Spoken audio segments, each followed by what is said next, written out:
The patience, by the way, goes to business deals. You will try to hurry your business deal along. And the reason you will try to hurry the decisions along is because of your financial needs and your wishes and desires and your thoughts about success. And so you will tend to push too hard, and when you push too hard, all you do is you stretch out the future much further away from you. You'll have a very hard time grasping it.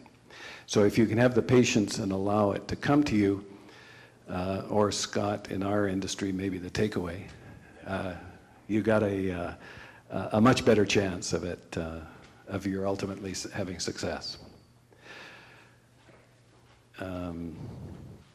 The other thing is ask what you can do for others. Now, for some of us who are a bit older, you've probably heard of Kennedy, President of the United States. He actually said that for the country. Ask what you can do for others. But this is real serious.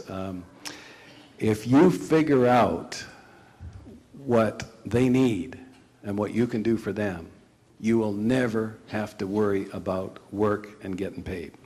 If you worry about your paycheck, and if you worry about your needs, and if you worry about your house payment, and if you worry about your next month's income, and if you worry about your job, like lots of people are doing right now, it's the reverse. It'll absolutely have a negative impact on your life. It'll be stress, it'll be lack of success, it'll be a combination of all the reverse of what you want.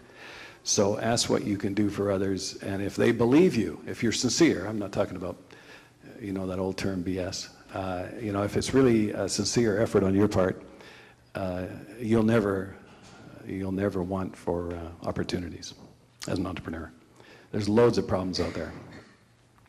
The mentor, picking the mentor, I think, is it's tough in one way, but it's as easy as somebody that you can get along with. If you don't get along with them, if you don't like them, if you have nothing in common, don't spend time smoking it. Just down the road, go find someone else. Enjoy your life. I mean, enjoy what you're doing. Don't try to make out, don't do the image and all that kind of stuff. It's you're not going to impress anybody, and they're going to discover they really don't like being with you either, and they don't want to do phone calls, other than Don calls them and tells them they should because they're supposed to be a mentor. So now the making, your point about the making a difference while making a dollar, really, actually, I say Ina and I sat in Todos Santos for about 6 months, and this goes back to Cabo, Scott. We were in Todos Santos, and by the way, for those of you who don't know where that is, it's 1 hour north of Cabo San Lucas on the Pacific Ocean, in the place where the Hotel California is. You've probably heard that song. All sorts of people come there. They got one light, never works, and you get to walk around town in shorts all day, and you don't have to worry about much, just getting a taco is about it. So anyway, we got a chance to spend about 6 months there talking over our life and what we've been through. And we just started thinking that maybe from here on out, and by the way, what Ina and I are looking at is some fabulous, fabulous opportunities over the next 30 years. Now, to me, that's a part of an entrepreneur. An entrepreneur never dies, right? Entrepreneur is born in some ways and never dies. And as a matter of fact, I'm looking forward to the opportunities on the next plane. So I think over the next, as Ina puts it, 30 years for learning, 30 years for earning, and 30 years for returning. And that is where we got to in terms of making a difference while making a dollar. Some people, by the way, say to us, we like that making a dollar while making a difference deal. And it's interesting how they flip it. And if you're an entrepreneur, there may be a tendency to do that, right? Putting the buck first, and then later what I'll do is I'll write a check to somebody after I made a few million. I'll send 10,000 bucks in if I got enough, if I had a good year. Lots of reasons why I didn't have a good year this year. I'll send 10% of profits. Of course, profits I can play with, private jets, etc., or fractional jets in our case. So what you have, I think, is a bit of a different concept here, making a difference while making a dollar.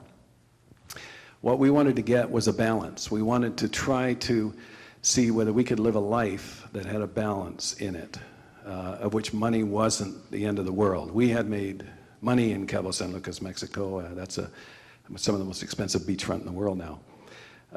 It's awful, you know, on that 4-lane freeway. It's lucky if you don't get killed between San Jose, somewhere on the Los Cabos corridor. You know, we got all the great stuff there that every American wants, right? Drugs, bars, bikini contest, yeah. I mean, on and on and on. Crime, at least still in La Paz, the city of peace. You know, the grandparents and the kids can walk the Malecon at 9 o'clock at night, and it's fabulous. And we want to help them develop in a very much different way than we help Los Cabos to go upside down. But money-wise, it was a success. But now we're trying to get that balance. So we thought, how could we work in the future where we not only made a dollar, but at the same time made a difference? And by the way, here comes the opportunities in my estimation, if you want to know where and how the big opportunities for the next 30 years are. Does anybody want to know what those are? Absolutely. Oh, okay. I think over the next 30 years, what you should look at seriously is I'm going to call it the nonprofit sector.